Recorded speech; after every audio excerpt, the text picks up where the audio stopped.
եթե մենք լինենք իրավական պետություն, այս բառը պատահական չեմ նշում, սա ուզում եմ եւս մեկ անգամ կրկնենք, եթե մենք լինենք իրավական պետություն, սա կրկնում եմ հատկապես քաղաքասարակության ներկայացուցիչների ու այն իրավապաշտպանների համար, ովքեր սիրում են այս բառը բարբերաբար կրկնեն տարբեր եթերներից, ապա գլխավոր դատախազը Վարույթ կնախաձեռներ Նիկոլ Փաշինյանին կներգրավեին որպես մեղադրյալ, որովհետև սահմանադրության համապատասխան եկեղեցին անջատ է պետությունից, պետության իշխանության մի ճյուղի ղեկավարը, գործադիր իշխանության ղեկավարը առաջարկում է իրեն չենթարկող կամ պետությունից անջատ կառույցը գրավել։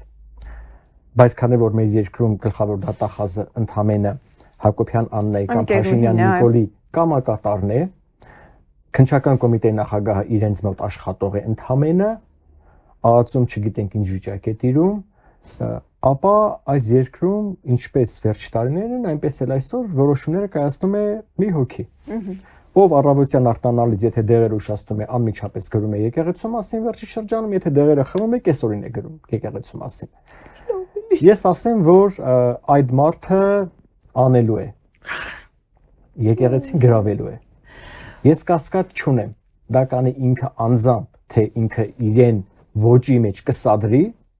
իր համակիներին կուղարկի, իրավիճակ կստեղծի, պայմանականորեն տեղի կունենա խուլիգանություն կամ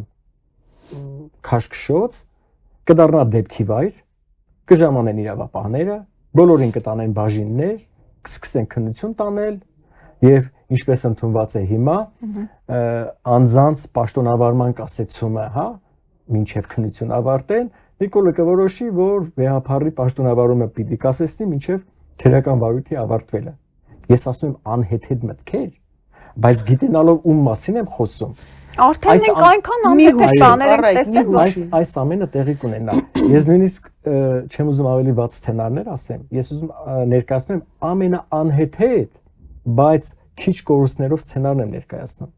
Իսկ ինքը ավելի վատին է ընդունակ։ Այս ամենը ամբողջացնելու համար պետք է ընդհանրապես դատարանները որոշում կայացնեն ճակերտների մեջ Փառք Աստծո, ինքը ունի իր սրտի դատավորներին, դա անձինք են, ովքեր արդեն վերջի 4-5 տարիների ընթացքում առնվազն հատկապես նոր դատավորների մասին է, ովքեր մենք անունները կարող եմ նույնիսկ չտալ, օրինակ այն դատավորը, որը իր աշխատակազմից գնաց, դարձավ դատավոր, մեր Դավիթին դատապարտեց, 3 կալանքներ էր արտոնում, այն դատավորը, ով իր գործընկեր Զավենիչի կուսակցությունից էր, ով մեր շատ ընկերների էր ազատազրկում կամ դատում, եւ հիմա էլ դատում է։ Հիմա էլ է դատում։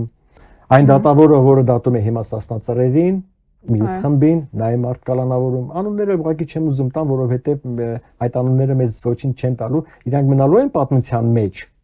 բայց մենք գիտենք ինչպես են մնալու։ Ըստ էության այնպես ինչպես Նիկոլը, Ալենը ու մյուսները։ Այնպես որ ես հավատում եմ, որ ինքը կգնա ամեն քայլի այդ մարդը ընդունակի։ Հակասահմանադրական բոլոր քայլերին ինքը գնալու է։